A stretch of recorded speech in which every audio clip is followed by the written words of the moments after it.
make sure it works. Good afternoon, and thank you for coming to our annual meeting. I appreciate your participation in our meeting this year, but because it was set up to both handle in-person participation with social distancing as well as telephone participation. You will also be able to replay an audio version of the annual meeting on the members' website, along with being able to review any materials that are shared during the course of the meeting. This is my last annual meeting as your president and a member of the board. I want to share some first for the membership, for your patience and support over the last 3 years. It was not always easy, but I felt we were together and moving up forward. I want to thank our current board and other former board members like Dick McDonough, Paul Wheeler, Dick Fowler, Lee Romano, and Pat Barnett, because this entire group truly stepped forward and accomplished a great deal, not just in our facilities and the activities available to our members.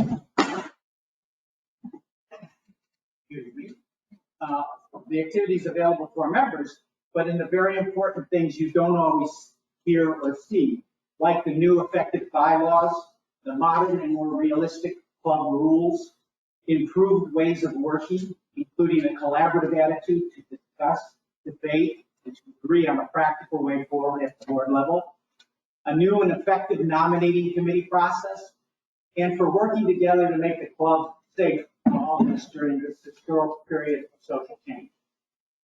We should all feel immensely proud. We have an outstanding board. I want to thank the management, starting with Patrick McGuire. He has worked with the board very effectively in dealing with the coronavirus challenges while keeping our staff focused on the members' experience at the club and the improvement projects that are underway. These projects will continue to make the Dorset Field Club the most enjoyable club in our community. I want to thank the department heads, David Berard, Patrick Berry, Steve Dom, Jeff Philippe DeCrow, Erica Bear, Eileen Whitson, Sandy Young, and Rose Smith. They are all committed to our club on a year-round basis, providing activities to keep us engaged, fit, fed, and administratively in control of our resources throughout the year. Finally, I want to thank the entire staff. They are committed to us every day. They're pleasant to deal with. They're working hard to keep us safe while we're able to enjoy the club, what the club has to offer, and they have been willing to step in to cover for their colleagues when things were impacted by the operating challenges due to the virus scare in the Manchester community. It was very impressive. They are special, and I want you to thank them all very much. I hope you show that appreciation in this year's Employee Appreciation Fund. Today's agenda is pretty straightforward. Can you put that up? It's nothing but good news. I have some additional comments on what we've achieved in the last 3 years and how good I feel about the future. Then I will introduce the chairs of our committees to give us a short summary of what the committees have accomplished, what are some of the continuing challenges and opportunities the committees will face going forward. I know keeping it short for me and my colleagues is always a challenge. We hope to get through the committees in less than 45 minutes. We have promised our staff that we will be done by 5:30 so they can prepare and set up for the 6:30 dinner service. After the committee reports, I will return for the Q&A. It'll be followed then by John Weiss, chair of our nominating committee, and for summarizing the results of our board, governor, and officer elections. I will then introduce the next president. Finally, we'll hear some closing comments from the next president before we adjourn the meeting. We also had a hole-in-one for those of you who don't know today. So free drinks for Is Tara here? She's Tara standing. For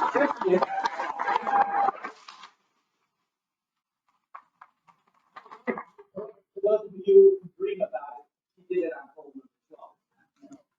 Pretty impressive. Turning to the club, we should all feel very good. No one could have predicted what we've gone through the last 3 years. However, other than the introduction of the new 18-hole course back in 2000, there has never been much change in Dorset Field Club. We've learned a lot about the club, what it stands for, and why it's such a special place. We have completed major developments of our facilities. We've strengthened our governance and ways of working. We've established processes that will ensure we have strong leadership, financial management, and governance going forward.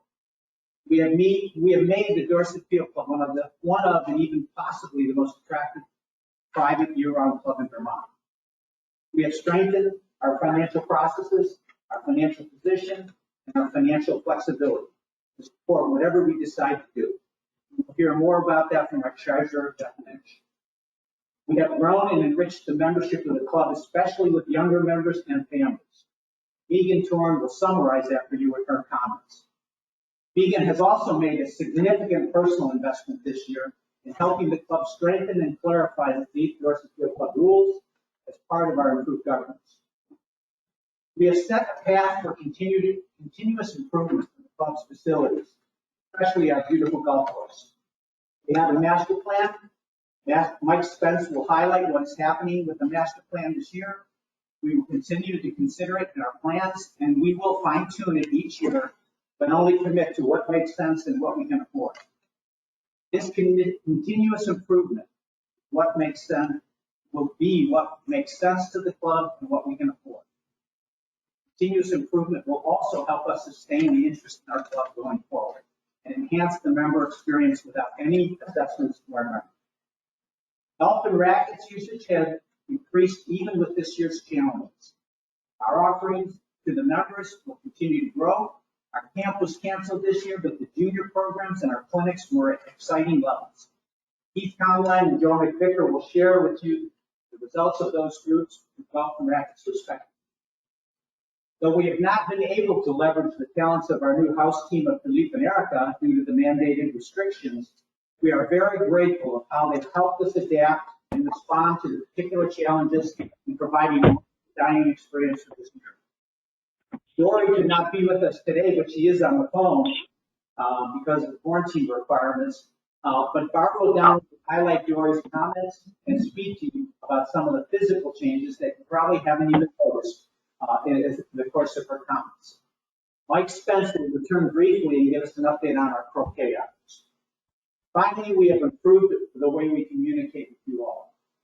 Ellen will highlight what the communications committee has done this year with our website improvements, the changes in our regular communication, and the current future plans for the committee.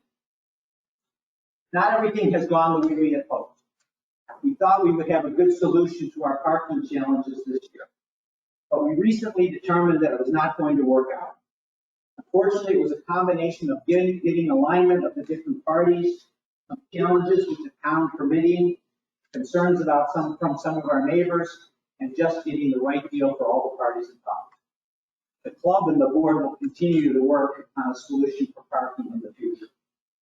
Now it's time to hear from the committees, starting with my most favorite topic, financial results.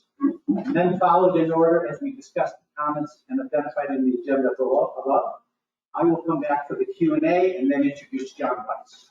Let me turn it over to Jeff.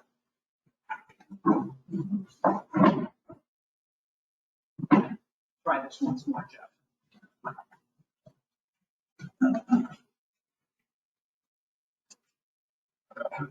Pressure going first. If I take too long, everything's messed up. So, first, I want to thank the Finance Committee. We have a great committee. They provided a lot of support. The committee consists of Andy Cherna, Mark Fisher, Kirsten McDonough, Bob Shaw, and John Ames. I'd also like to thank Rose Smith, our finance manager. Are you here, Rose?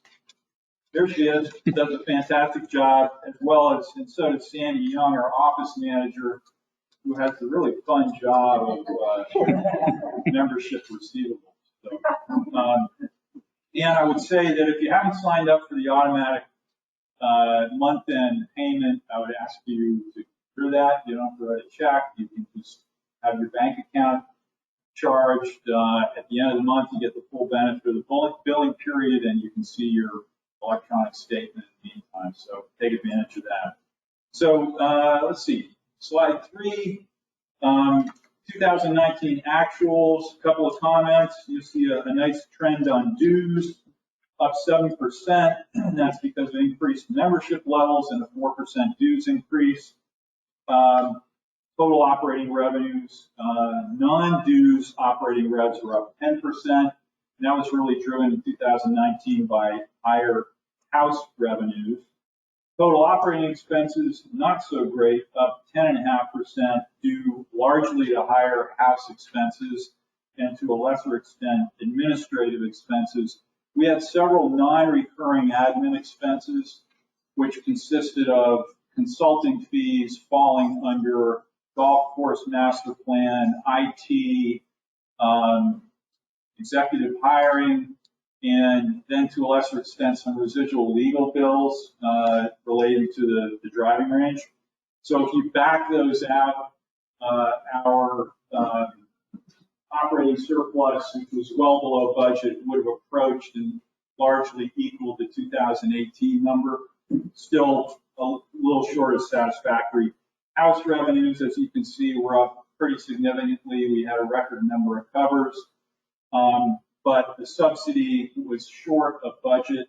We budget a 15% subsidy, which is basically the percent shortfall of revenues to expenses. On a dollar basis, you can see it as 191, and then on a percentage basis, roughly 20%.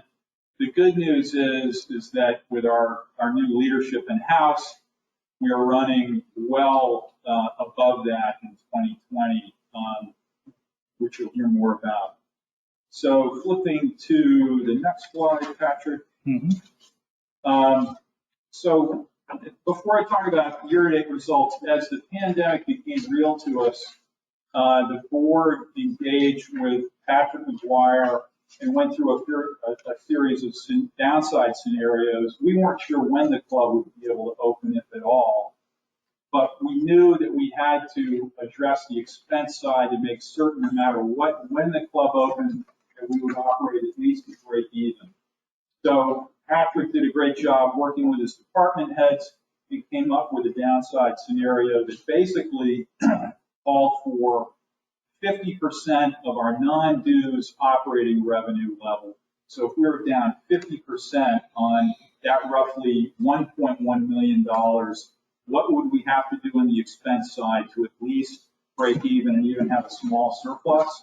As it turns out, we were able to open sooner than that scenario called for. What you see is we're only down about 5% year to date on total revenues. We do have the advantage of almost 70% of our revenues is dues. We have a high variable cost structure with labor. So they did a great job on this. The real story is we're down 11% on total operating expenses. So at this point in the year, we're running well ahead of last year in terms of the surplus and well ahead of budget. So kudos to the entire operating team, and without really any disruption in membership experience. So it's really quite a story. Our cash position is strong. It's up from last year. Some of that is really just timing of our CapEx. Our capital fund cash is roughly $500,000.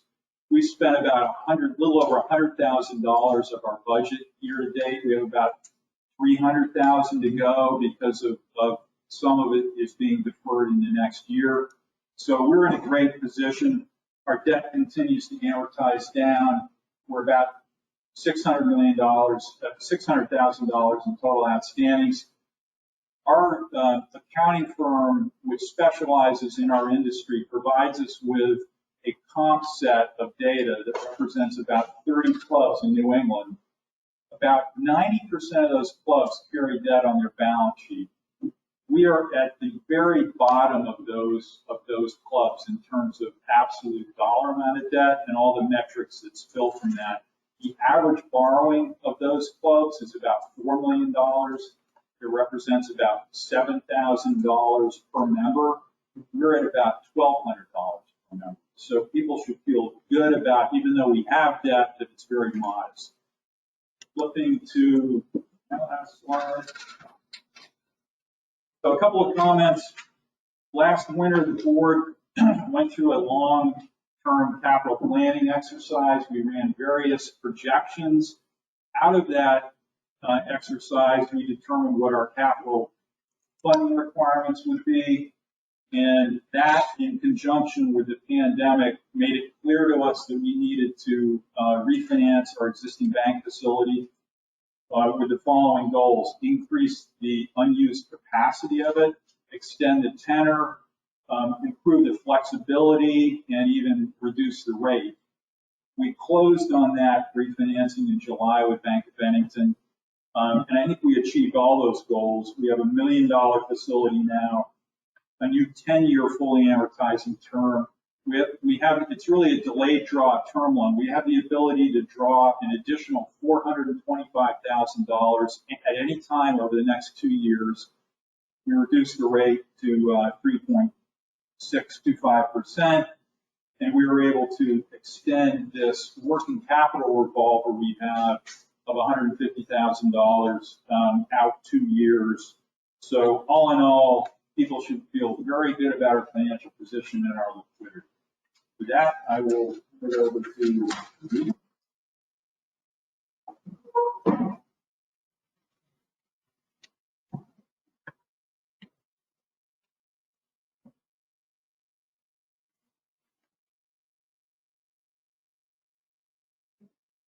Hi, everyone. Welcome. I have to say, I'm a bit of a busy man. I can't recognize anyone with their masks. So right now, I only know a handful of faces here, but at least you know who I am. First things first, we've had a great membership year. I will say that when COVID hit, we weren't quite sure what was going to happen. And in March, when all this was hitting us over the head and we were looking at the season, we were quite concerned that we would have another situation as we did back in the financial crisis. We had put in place an increase in the initiation fees last year.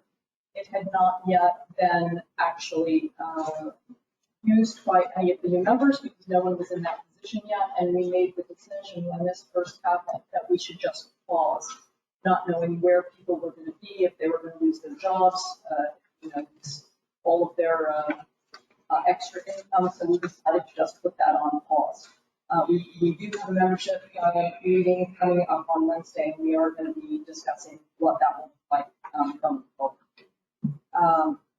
Our whole membership process has been actually working very, very well. We've done it with calls, online interviews with members of the membership committee, members of the board, and all of our prospective members. And it's actually been working really smoothly because as opposed to before where we had the meet and greets, you actually get a long, very in-depth discussion with our new members. And I have to say we have some lovely new members here, and you've probably seen them around. A lot of them are younger people with kids, and it's just great to see them so active in the club.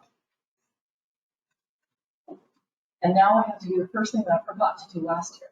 First of all, none of this would be possible without Eileen Whitson. She is the person that everyone meets when they come here. She puts on such a wonderful representation of the club. She takes people around graciously. She juggles all of the applications and the members' questions and concerns. And we would not be able to bring in any new members if all of that were left to me and to my colleague Barbara, who, as my co-chair, is also someone who I rely on quite heavily. So I would like to thank Eileen.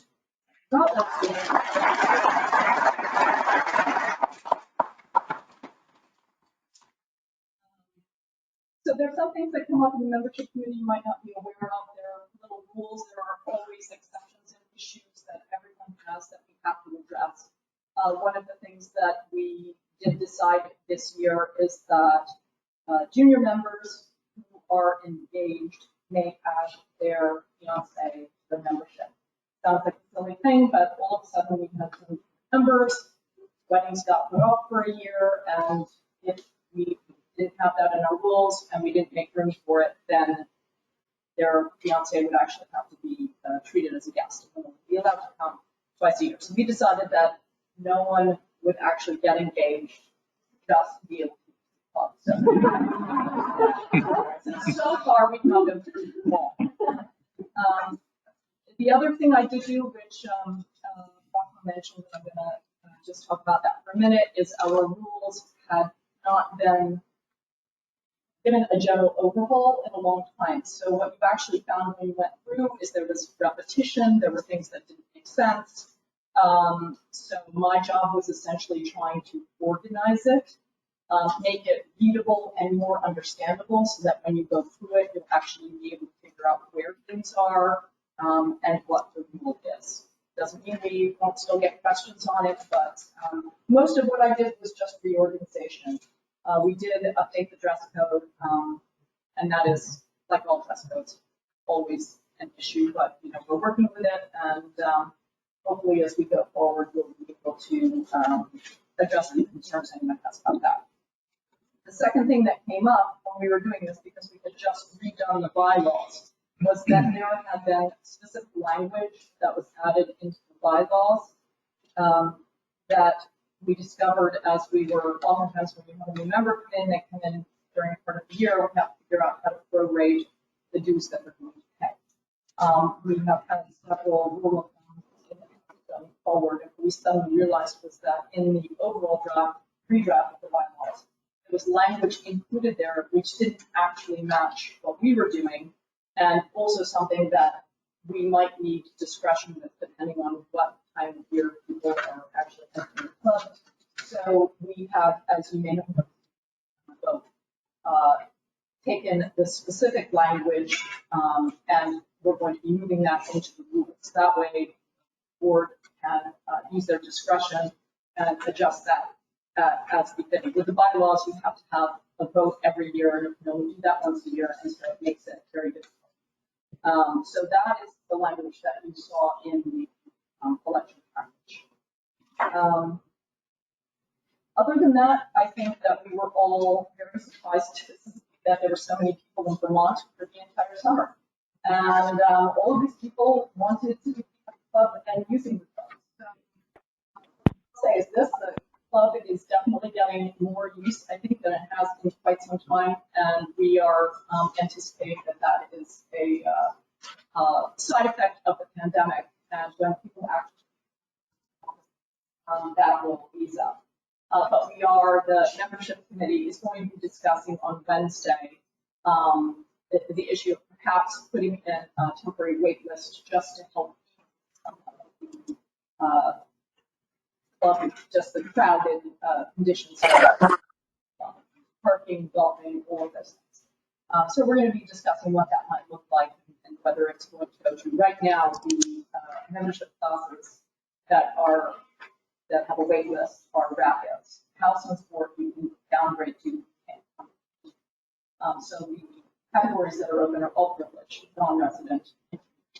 And we've had a very good solid year, but we may just want to take a breath, and that's going to be discussed at length on Wednesday in the membership committee. Other than that, I think, as I said, it's been a great year. We were very happily surprised that the pandemic had less of an effect on the people at the club than we had anticipated. So I'd just like to thank you all for your faith in me, and I'll do everything I can to continue that. Thank you.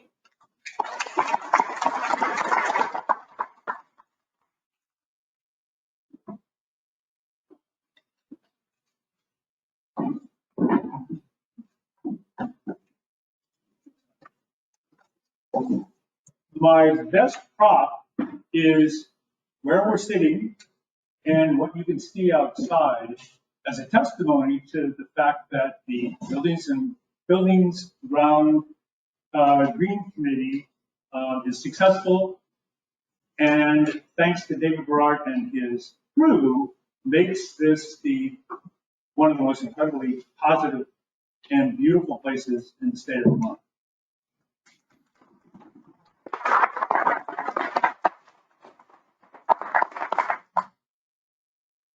The Green Committee has really spent a good portion of its time this year dealing with the frustrations of getting permits, having to deal with governmental agencies. And although I've listed in the slide there what we had hoped to do, there are inevitably going to be some changes since the Act 250 approval as of today has not come in yet. Goal number 10, I'll just quickly run through what the master plan, our major agenda, has hoped to accomplish. And there is a modicum of hope that we'll still be able to do number 10, although I think we've missed the time window for regrowth to be able to use the whole next year. We'll put the paddle court in, we will pave the lower campus, and with Act 250, we will reorganize the time frame that we scheduled to actually build the berm on number 10. Pole number 5 construction, just as a way to get through this, next spring and summer, the new full croquet court and practice green will be next fall, and we're hoping that the consolidations of pole number 1 and 2 into the starting part 5 will happen at the a fall from now. Part of our discussions over the course of the year and ongoing will be whether those are possible given both the governmental restrictions and, to a lesser degree, the actual cost. Operating challenges because of COVID have really not affected, other than perhaps a split shift for David. Some of the items that have been accomplished: repair of rock wall in 11, removal of overgrowth and replanting between 11 and 17, the forward tee, which is the beginning of a number of forward tees. That was number 11 is the new one you see out there. Removal of trees on 18, consistently daily high quality preparation for golf. And of course, the frequent sinister cup placements that David is famous for. And we've all been over the new bridges that were installed and built. We know the practice range nets were completely redone and lowered. And I'm pleased to say, correct me if I'm wrong, that there has only been one window broken this season so far. And one summer. Okay. The pavilion security system card reader was installed, and I trust those of you who use it have gotten your cards. Again, I wish to thank the Green Building and Grounds Committee for their involvement, their willingness to explore, argue, offer constructive suggestions, share the love of our incredible facility, and be supportive and observant to help David. The committee included Mary Beth Hartfield, who was my co-chair, Pam Engel, John Blatchford, Bob Carroll, Keith Conline, John Morris, Ken Riley, and Scott Swinnerton. Thank you for all that you've done.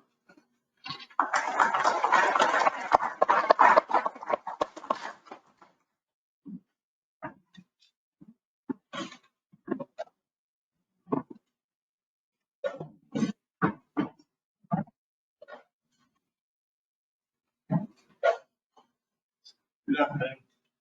I'd like to thank our golf committee, especially our co-chair, Diane Spence, who I think Mike knows pretty well, for their hard work in a very uncertain year. Past years, the golf committee would meet to talk about member guest tournaments, other tournaments, outside tournaments. This year, the discussions were about, could we handle the rakes? Could we put ball washers out? Tee markers were an issue early in the year. So it was a very, very different year for the golf committee. We tried to make our experience here up to the standards that we're used to, as well as keeping us safe.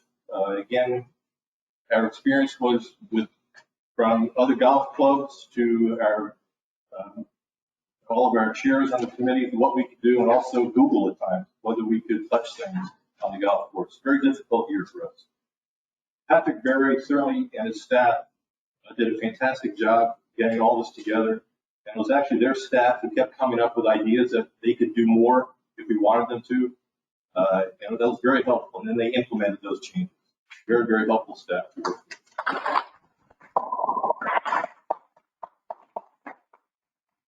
You'll see by the numbers, we actually we still have a very good year.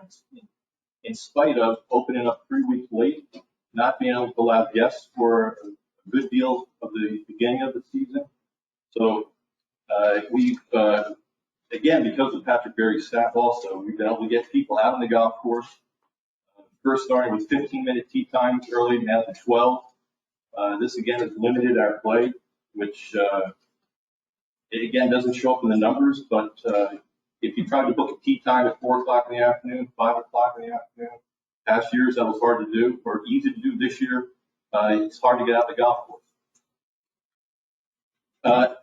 One of the things that we'd like to emphasize this year is even though we've only had one window broken on the golf course or in the practice facility, it's become an issue. We've had a ball come into the paddle courts while somebody was playing, and we really need to try to solve this problem. The golf committee spent some time on this, but it's an issue that really all the members have to be involved with. It's not a golf committee problem, it's a member problem.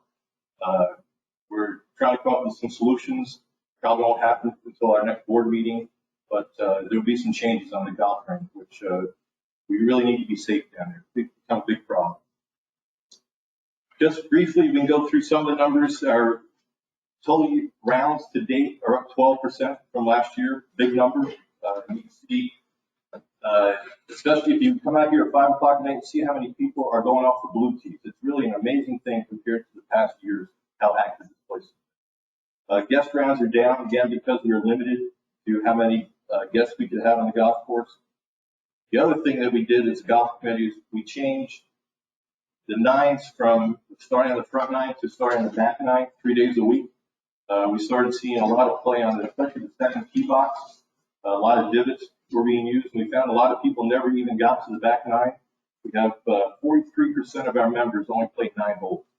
So that I think that's been a positive change. We've heard some good feedback from that. You can see the cart usage and the full cart usage have been up this year as well.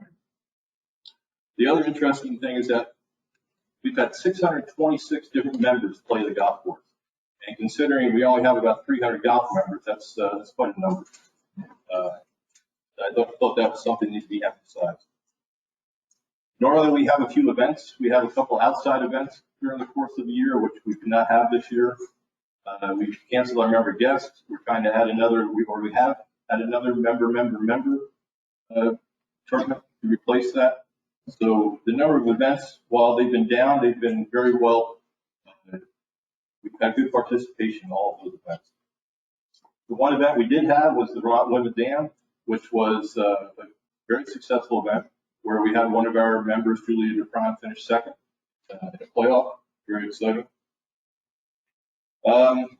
Again, I'd just like to thank Patrick Berry and his staff. They've done a great job in really, really difficult times, getting carts cleaned, full carts cleaned in a timely manner. At the beginning of the year, we could only get one person in a cart, so we had to turn these carts over very quickly, and the staff did a great job doing that. So I'd really like to thank them for their hard work.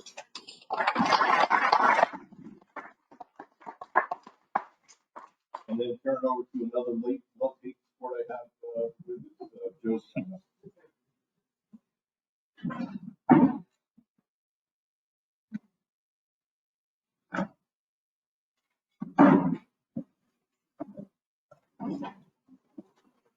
Good afternoon.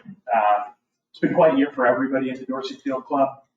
We had to adapt the rackets programs as everybody else had to adapt their amenities this summer to COVID. I want to start by thanking our pros, Steve Dom. Some of these numbers up here, if you're reading ahead, are really unbelievable what he and his staff have had to do in terms of increasing the amount of activity that they've got on the tennis courts. Sort of jumping ahead, fewer clinics, fewer events, but clinics up 75%. Like, it's not quite double, but that's a lot more time out on the courts for Steve and for the 2 assistant pros. So round of applause for Steve.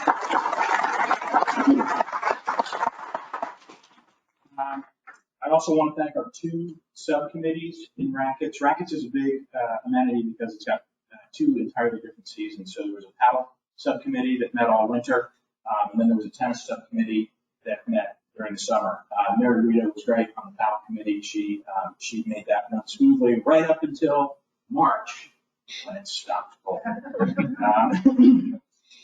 So COVID really limited our ability to do social tennis events this summer, but play is up 60%. So members are out there chasing the tennis ball 60% more than they were over the last 2 years. Clinics up 75%, which is crazy. At the end of July, just to give that some perspective, they had taught 1,200 member sessions over the first 2.5 months of the season. It's like 100 members a week. Crazy town. We are so lucky that Steve found Brianna, and that Brianna and Kevin.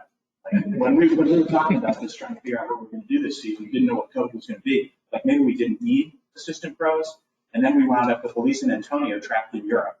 No way to get back to the United States in May. So Steve swung into action, and we got Brianna and Kevin, and that's been great. Rolling the clock. And let's not forget that Steve taught 284 fitness classes since this whole COVID thing started. So safely outdoors, had shut down for a while, but fitness is a new amenity here at the club, thanks to having a 4-season. Rolling the clock backward, the paddle season ended abruptly, but paddle play is up 30% over 2 years ago. And that's sort of February to February, looking at those numbers because it stopped cold. So this is really great. With pickleball coming online and all three of those courts being available with lines, there's just been a ton of great activity here. I can't remember this much tennis enthusiasm at the Dorset Field Club since the glory days, 70s and 80s. Who remembers that at the Dorset Field Club? Yeah, those were great times. Last piece of exciting news, fourth paddle court going in. You should probably start noticing construction in September. Should be playable in October. It's going to do two things for us. One, rackets is a live ball sport, so harder for us to do flighted events like you can do in golf. So it's hard for us to, with only 3 courts, to do an event on a weekend that serves beginners through advanced players. You think about how many times you want to step on the court and have a real mismatch, not a great time. With 33% increase in capacity, we're really going to be able to serve the whole membership with paddle. It'll also make us, I think, the premier paddle location in northern New England. I think we'll be the only place with 4 courts, so if we want to start hosting events, we can. So a great year, and looking forward to good things to come.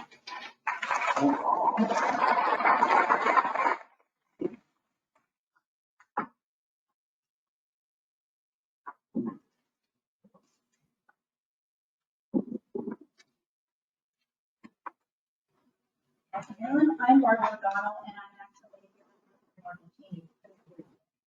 So I'm going to read what she.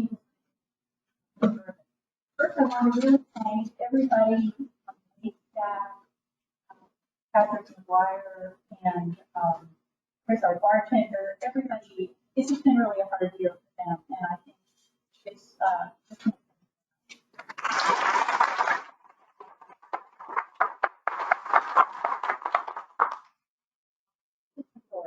Good afternoon. I'd like to begin by thanking my vice chair, George Horn, as well as this past year's House Committee members, Barbara O'Donnell, Mary Stricker, Abby Daly, Carol Patterson, Pat Barnett, Ryan Maggiato, and Joe McCoy. Last year we welcomed Erica Baer, diner manager, and this past winter we welcomed Chef Philippe Pro. With these two at the helm, members enjoyed a full winter, wonderful meals, and great service. Shortly after the club closed for its customary spring break, COVID-19 hit. Chef and Erica voluntarily returned to the club and initiated the winter dining takeout option in an effort to provide food to our members at a time when the grocery store was not only empty, but the last place you wanted to shop. In addition to initiating takeout dining, Patrick McGuire began offering paper products and cleaning supplies at cost. This another gesture of support during COVID-19. Both initiatives were well received. 1,086 no meals were served on Friday night from April 3rd to May 29th. Congratulations, Erica and Patrick. Extraordinarily successful program. And high praise from so many members. Last winter, we hired an acoustical engineer to evaluate and propose a solution to noise level in Woodruff Hall. You actually can't see very well, which is great. The panels are thicker and larger than previous panels, and although COVID prevents us from testing out any sound with a large, noisy crowd, we're optimistic that noise levels will be greatly improved. After 80 days of closure, COVID-19 opened up for summer dining on Memorial Day weekend. Opening came with its challenges, including the state guidelines, which changed from making it difficult to plan or allow reservation capacity, food quantities, staffing requirements, to mention a few. This coupled with a lack of food supply of meat and vegetables prior to the farmers market. Food shortages and processing plant closures has been a real challenge for the back of the house. For example, 44 farms, our steak and burger supplier, shut down unexpectedly or temporarily this summer.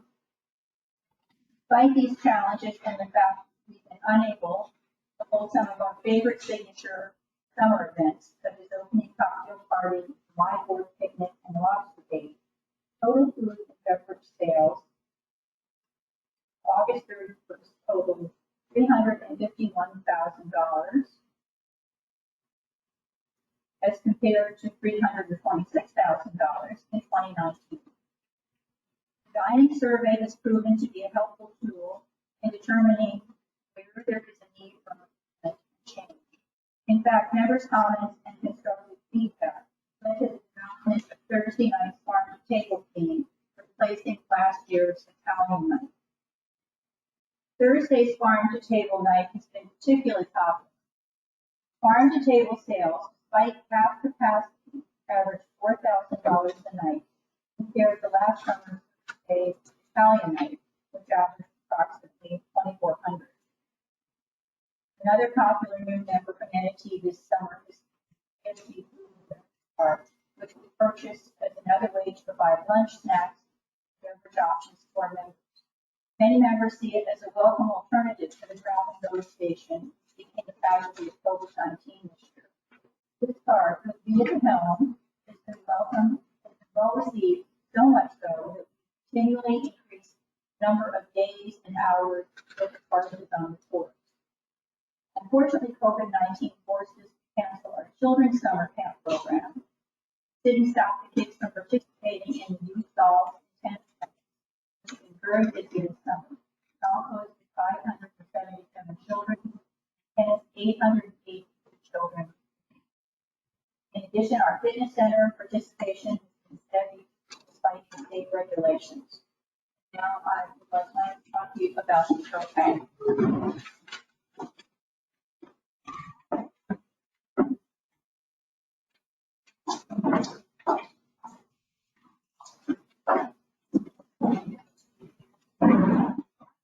I think I was defaulted into this particular presentation because, Joan, I'm the only person on the board who is willing to gussy himself up in all white and play what is actually a very competitive, very fun, and very challenging sport that I hope all of you have seen going on outside your very front door there.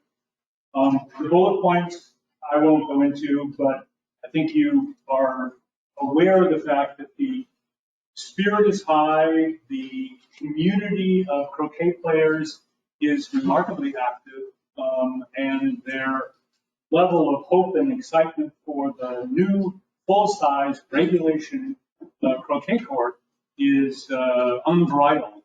I'm hearing about it all the time. So stay tuned. What I did want to sneak in here is next Friday between 4 and 6, there is an open house for anybody who has had any inkling of wanting to play croquet.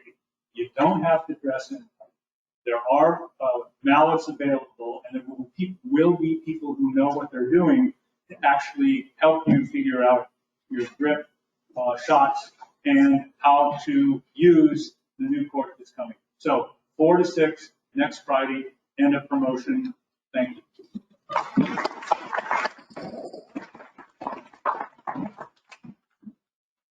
I won't take the Italian night dining as personal.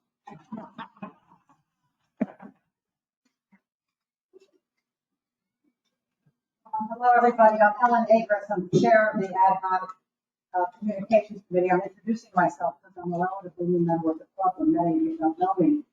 I too would like to thank my committee members who have worked very hard and with great enthusiasm about improvement to communications to members.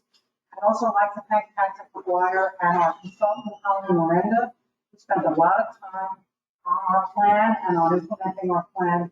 And also the board members and department heads who really furnish the content that you see on the website, the app, and the emails that you get, because it doesn't come from nowhere. It comes from work here and have something to tell you about. So the Communications Committee is an ad hoc committee that was formed about 2 years ago to develop a strategic plan for improving communications with club members.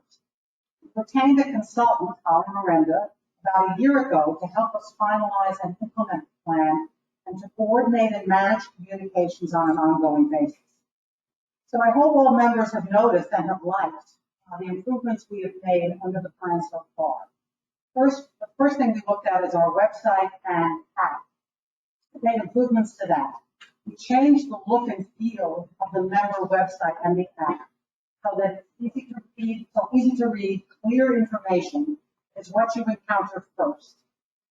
And we place the emphasis on current and useful information and interactivity so that members can make online reservations for home club services and activities such as dining reservations, tea times, sport reservations, etc.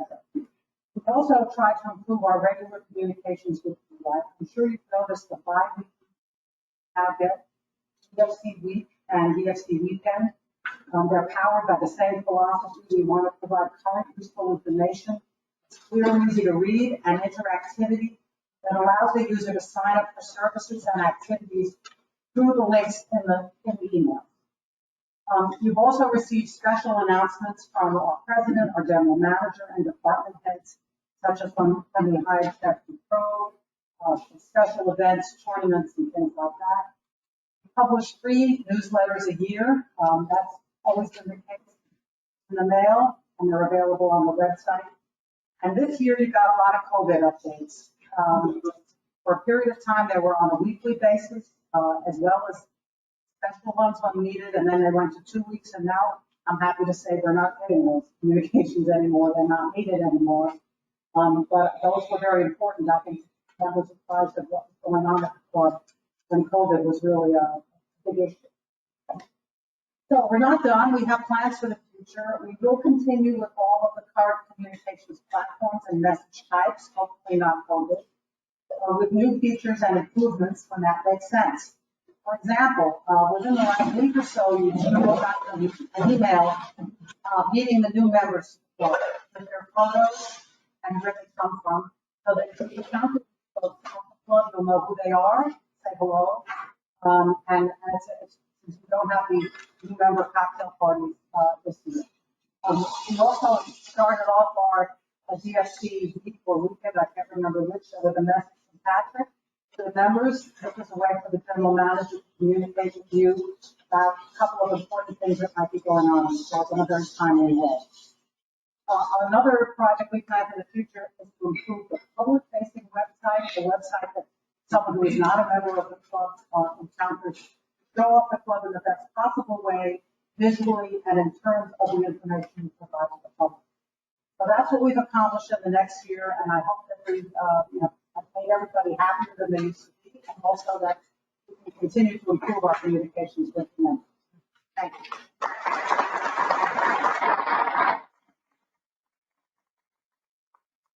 I know you all loved the letters from the president, but I want you to know that Ellen proofread very carefully every one of my letters to make them readable and intelligible. And every once in a while, we had to pull on another lawyer, Joel, to kind of give it that oversight. And I didn't have to pay any legal fees. It was a real luxury. So let me just summarize this, and then we'll move to an open Q&A. Our financials are very strong. We are well positioned for the future, and we can make the approved investments and improvements that we feel will help the club going forward. We have a strong board, leadership, and governors, and the management and staff are fully committed to our success. Our membership is strong, it's getting younger, and it reflects the diversity in our community. I think that's very important for us, and we should be very proud of it. We continue to improve and expand the activities available to the members. exercise classes, the fourth court, the enlarged croquet court, etc. Our relationship with Manchester Country Club has proven to be a benefit of both clubs with very little promotion. The board will consider this relationship each year. We're not committed to it, but I think it's been a very nice option for many of our members, and obviously the management of the Manchester Country Club has been very appreciative of it.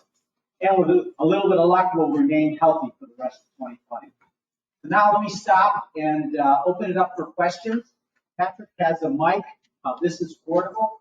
If one of the committee members needs to answer it, I will wipe it clean and bring it over to them.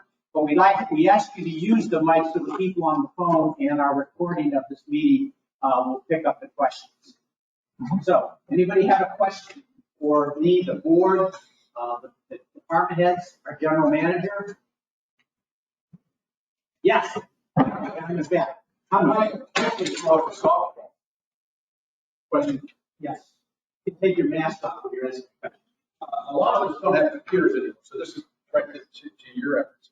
And we just have iPads, and my iPad I can't turn the screen. So I always have everything else, if you turn your iPad and read a book, whatever, it flips with, so you can read, portrait or landscape thing. And it's only portrait, it's not landscape.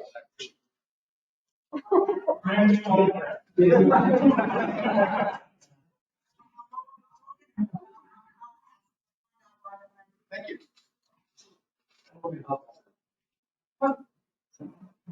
Any other questions? Yes. Here it comes. This is for the vice Meeting, a question to you and membership committee. How many total all privileged memberships do we currently have? As of today, 303. 303, all. How many?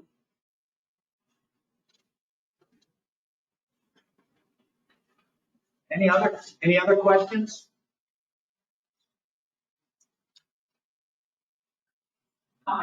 Campbell. I have two questions about location. Where will the fourth, like the town, the other one, Where is our playing green going? Well, the fourth paddle court is going basically in a similar position to the other court on the other side, so that we're not moving any of the three courts, and you may not be able to describe it better, but that fourth court is why we have to expand the road a little bit to be able to get behind the pavilion. And it was the original design, that's where the fourth court was scheduled to go. The final position of the putting green and the croquet court is still in discussion at the Green Committee. We have 2 or 3 different options, both of which are attractive because the putting green will become larger than it is today, and the croquet court will hopefully be a full-size court. The layouts, there are very different options, different pros and cons for each, so those discussions are still underway. Mike, is there anything else you want to say about that? Joe, do you want to say anything about position of the fourth court? Yeah, so if you imagine an H, you've got 2 courts that go east-west, and you've got 1 court that goes north-south right now. The fourth court will be another north-south court on the other side of the east-west ones. Create sort of an H. And don't underestimate the value of the paving that we're going to do on the whole lower campus, because in the wintertime, those of you who play paddle know it can get very muddy. And as Joel has reminded us, the minute it freezes, it's like an ice skating rink, and Dave has to come out early in the morning and start sanding things down. So we're hoping that it makes it more attractive, makes it safer, and more welcoming potentially to people who park there. So that's all good news. The integration with the 10th hole has only been frustrated by the permitting process, because the goal is to build a berm to further protect the parking and the pavilion, as well as the travel that may occur there during the summer with our campers. Yes. Turnover in membership. it's reasonably feasible to turn over. It depends. I don't think that might be working. Lights are on. It's okay, up to 11 voices. So each year is different, but last year, usually towards the fall, with the anticipation of people start to are thinking about last year we had, and I just asked that today, there were 26 members over and February who had either moved away, passed away, or resigned. It was 26, I'm sorry, 6 people passed away. So that brings us to about 32. And then there are a number of people that upgrade and downgrade.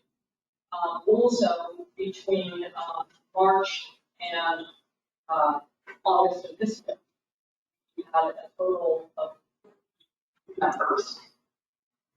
Last year, during that same period, we had a total of 32 members. So a lot of that is just sick. They're not as much, or they have a couple of houses and they decide that they're going to club, they let us know, and then bring in new members. So I hope that answers.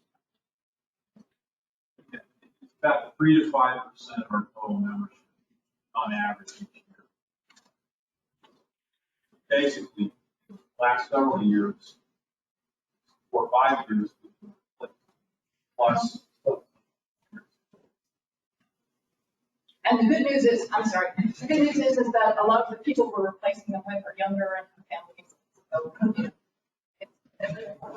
The other thing that affects the number of people you see, obviously we've had growth in our juniors, the juniors who are full members of the club, but we've also had growth in the juniors where the parents are paying on the membership for up to 29 years old, I think.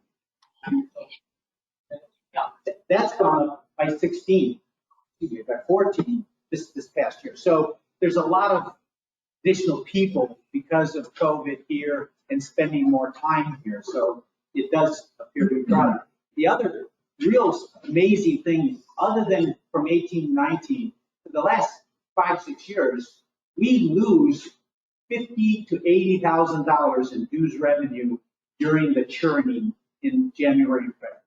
The people that have been planning out in October, but the actual financial impact, because we do our budget based on the December number of members, and we assume no new members and we don't lose any. That's the budget. So by April, the board's looking at a number of up to, in some cases, $80,000 hole in our dues revenue. Right now, we're probably $10,000 over, and we're $50,000 down this year as well. So it's a dynamic that occurs every year. Some years it's not as bad as others. Between 18 and 19, I think the lowest we got was about $15,000 below the budget because we just didn't have the same impact of loss. And what I was going to say is that this is an unusual summer, so as a new year, it's very difficult to anticipate what's going on. There were so many kids that had summer internships that were canceled, summer jobs that were on, and so they all lots of free time on their hands. So we had, like Rocco said, there were many people, including in our own family, our daughter was only up here for the weekend summer. She spent with us people very happily, I might add. So, and we weren't the only family that was like that. There were many people that had left Boston and New York, I'm sure you're aware, and were coming home to their families' houses and were here for the summer. As I say, it's not the numbers, and we anticipate that a lot of that will not be there again next summer because I'm hoping everyone will be back in their apartments and their jobs. Any other questions? Yes.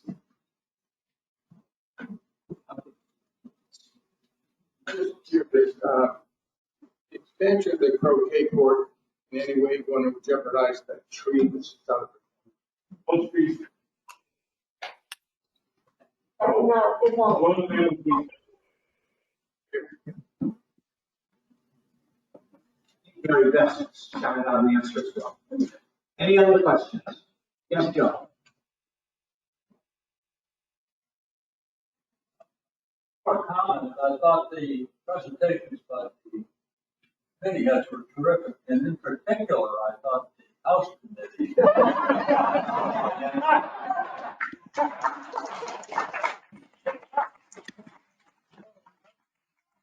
Yeah, you had a question.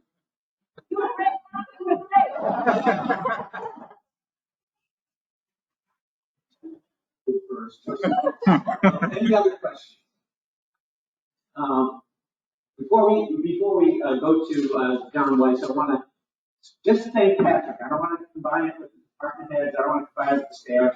You didn't get an applause like the other guys did. So you've had to deal with me for a long time. So you get an extra round of applause.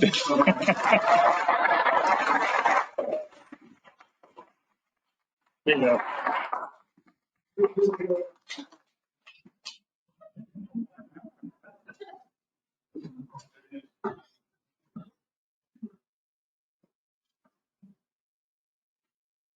Thank you, Rocco. I'd like to first recognize and thank all the members of the nominating committee, Keith Comline and Rory Marcantini, two members from the current board. In addition, there were 5 committee members who are not board members. They included Andy Cherna, Pat Hicks, Mike Rolison, Susan Romano, and myself. In addition, Rocco served as an ex officio member and provided very important input to us. You may remember amendments to the bylaws in 2019 included some important improvements in the nominating process. The process is now more robust, provides for greater independence in the nominating committee. As a reminder, the board makes final approval for board and officer candidates, but the board can only approve candidates that are recommended by the nominating. New process worked well in 2019. Further refinements were made this year. For example, we've carefully identified and evaluated areas of expertise and skill sets needed on the board, formalized and made more systematic the interview process. In addition, we focused on succession planning regarding the officer candidates. Board and officer candidates are shown on the slide. Average tenure as members, 14 years for the officers, 12 years for the board candidates. The votes have been tabulated. I'm pleased to announce that Chip Fauber, Mary Beth Hartfield, Barbara O'Donnell, and Mike Spence have all been elected for 3-year terms as board governors. The officers for next year will be Joe Iannuzzi as president, Ethan Thorne as vice president, Ellen Agris as secretary, Jeff Lynch as treasurer. In addition, the proposed amendment, the bylaws that Megan referenced, was approved. As a reminder, the committee system serves as an important feeder system for board members. And I'd strongly encourage members to consider serving on a committee, becoming involved in club governance. Finally, I would like to thank Rocco for his extremely effective and graceful leadership as president over the last 3 years.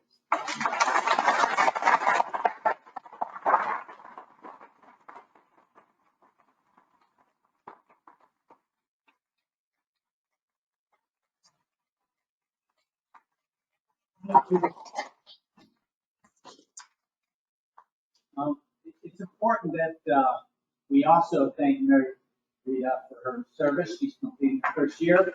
She's very faithful and supporting board members. You never underestimate how important that is. Right?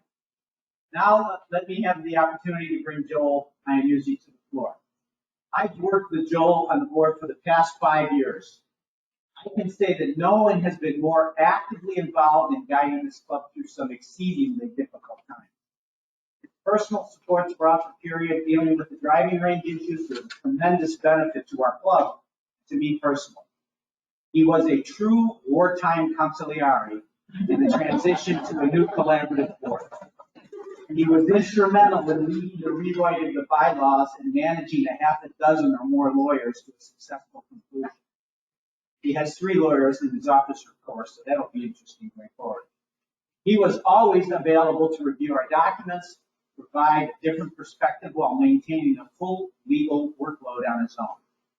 Finally, he was very generous and willing to step up with his final year as a board member to take the reins as president. I'm personally incredibly grateful, and I will sleep very well because of his leadership and because of the strength of the entire board. President Joe Hyman.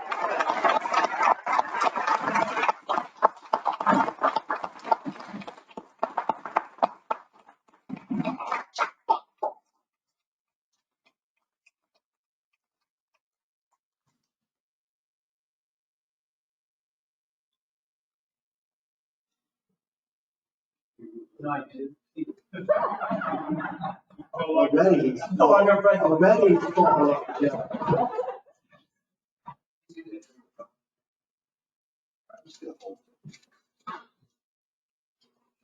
Thank you, John. Thank you, Rocco. Rocco has allotted me 5 minutes for comments. But now that I'm president, I'm going to take as long as I want.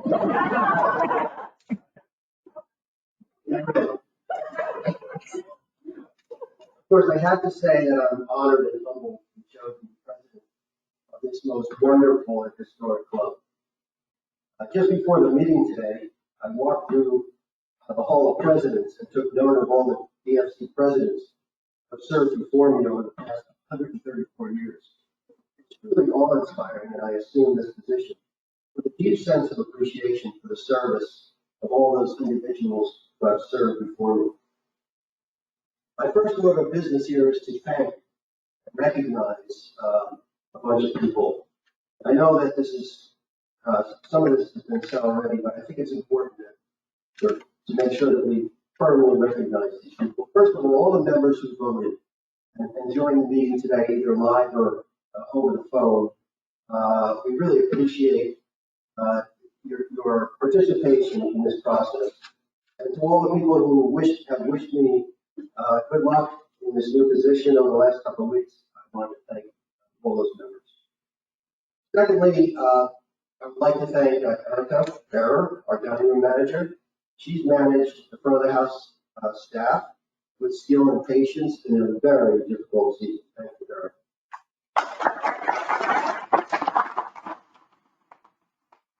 Head chef Philippe Dutro and sous chef Philippe Pikarski, and all of the back of the house staff who continually strive to better our dining experience. Thank you, Philippe and Henry. Our servers and bartenders who work tirelessly to provide great service under extraordinarily difficult conditions. This is in the age of COVID. Thanks to all of you. Eileen Whitson, member services, who do yeoman's work. They're organizing and facilitating an amazing career of new member applications and memberships. Thank you, Eileen.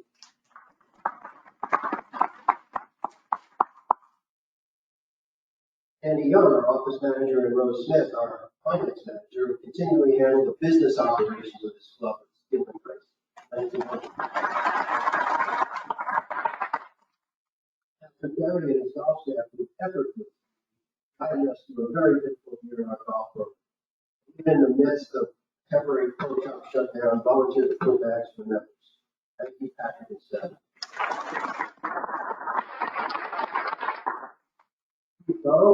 Now our full-time rackets pro, who never ceases to amaze, ability to organize programming and clinics, not to mention his incredible skills as an assistant pro headhunter, who year after year seems to bring in these wonderful assistants, Kevin, who are a great addition to our tennis program this year. Thank you, Steve, for that.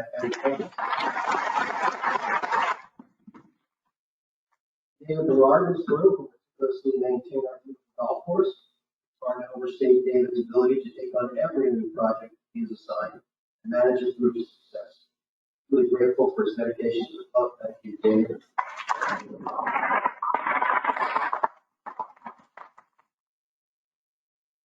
Bill McKenna and Mark LeBay, who quietly and diligently keep our facilities clean and in order. Thank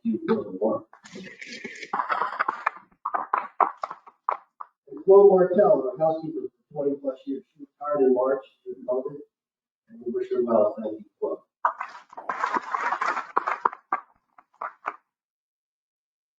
We're going to get a call. You just said thank you, everybody. All of our board members, and especially our committee chairs, who served this past year. This is really an amazing group of dedicated individuals who work tirelessly to help guide our club in very difficult times. I'm really privileged to work with this great team. So, our new board governors, Mary Beth Hartfield and Chip Albert. I know both of these individuals personally, and we are thrilled that they volunteered to join the group. Thank you, Mary Beth. Let's have Mary Beth and Chip Albert, so we know who you are. There they are. Your phone numbers will be posted on our website. First, Board Governor Mary Rita Manley, who's stepping down this year, reads, as she has known to all of us, provided valuable insight of experience to the board since her interim appointment, and we are really, truly grateful for her contributions. Thank you, Reese.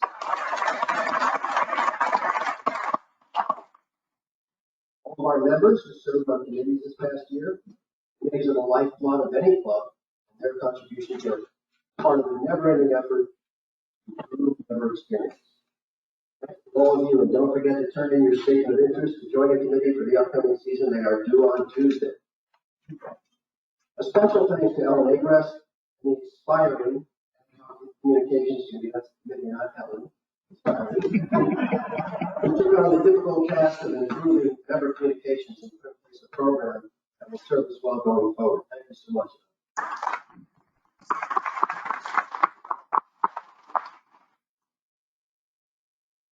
On a personal note, I want to thank Tom and Pat Barnett, who Tom built our house, got me a job, sponsored us at the Manchester Country Club, and then they sponsored us at the Field Club. So without Tom and Pat Barnett, I certainly would not be standing here today. Thank you. Thank you, Tom.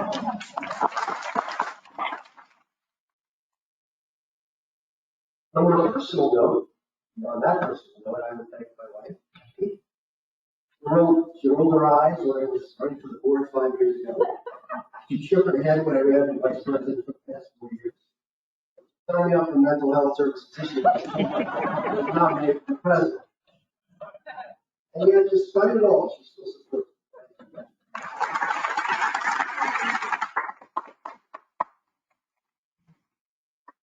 Now for some special thanks. General Manager, Patrick McGuire. Having now worked closely with Patrick for the past 5 years, I truly appreciate the breadth of responsibilities that the GM position entails. On all the normal functions of GM, Patrick has assumed and handled a number of special projects and matters that have arisen in these past number of years, and there have been many, not the least of which has been the ongoing, ever-changing challenges of managing this club during this pandemic. Patrick simply answers the call, does whatever is necessary to get the job done. We are all fortunate to have him here. Thank you so much.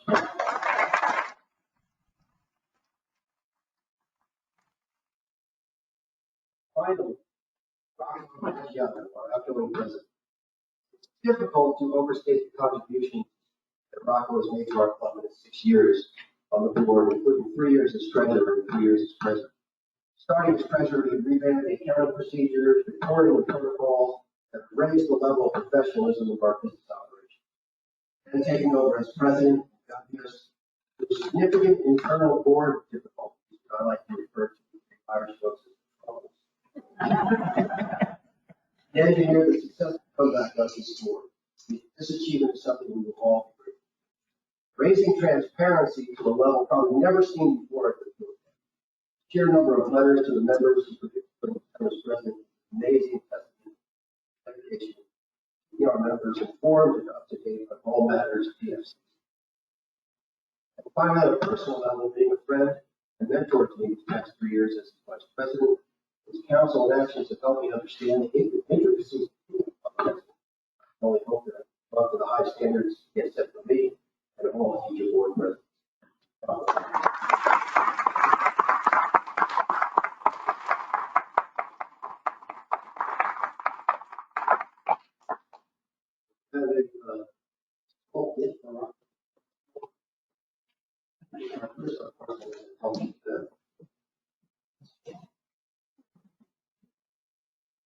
It's not ticking, is it? I think he's going to be spending a little more time.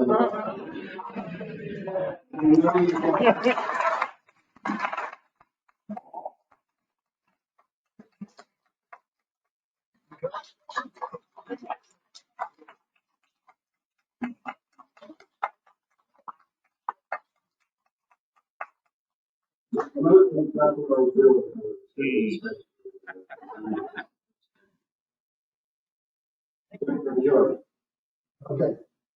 Quick look back over the 5 years since I became a member of the board. I started making a list of things that have happened, or changes that have been made here in these 5 years. I've taken up no responsibility for them, but I was amazed that I started this list and it just kept getting longer and longer, so I'll go through it pretty quickly. General Manager Patrick McGuire since 2015. It's a beautiful deck that we all enjoyed since 2015. Practice area, the reconfiguration of the driving range in Arnold, the Barrows House pool, cross-country skiing, the pavilion, the golf simulator, fitness center, fire pit, winter dining, Indian Rose, okay, wonderful renovation, including this beautiful new bar, Patrick, Barry, and Amanda, new bylaws, full-time racket instructor, I can't believe, and kids, I've never seen so many kids at the Dorset Field Club in all my years. It's a wonderful change and very exciting. So what's ahead for 2020, 2021? The good news is that I only have 1 year. I can't do that much harm to the club in 1 year. And we know some of the things that are definitely going to happen. We're going to have we're going to pay the lower caps. A new golf hole. This hole was going to be recreated from a hole that was there in the early 1900s. It'd be very exciting to see that. Revisions to hole number 10, primarily creating visibility from tee to green, building a berm along the west side of the hole to provide screening for protection for the pavilion and new paddle courts and lower campus parking. And a full-size croquet court and larger practice court. So exciting things in the offing. Goals for 2021 are my goals. Give focus and attention to member satisfaction in the restaurant. Solutions to ease our parking issues. And finally, guarding the board in the next phase of the test. A lot to think about, a lot to handle, and of course, all of the regular issues that arise for the board. And just some final thoughts. The past 6 months has been an unprecedented challenge to not only this country, but to the entire world. The pandemic has caused incredible pain, heartache, and economic distress for millions of people, including to many in our own community. In some respects, we at Dorset Field Club have remained mostly unaffected by the troubles we have seen in our nation and the world. We have managed to preserve virtually all of our activities with little, if any, limitations. We can enjoy golf, tennis, pickleball, croquet, fitness classes, dining, hardly missing a beat from what we enjoyed over the past 3 years. We have much to be thankful for. And so as we move into the new season of DFC, I urge all of us to reflect on all of what we have here and to make a special effort to continually thank all of our staff, employees of the Field Club, who are responsible for maintaining this special place for all of us. Thank you very much. You are on the club, and for my first official motion as president, I will call for a motion to adjourn this annual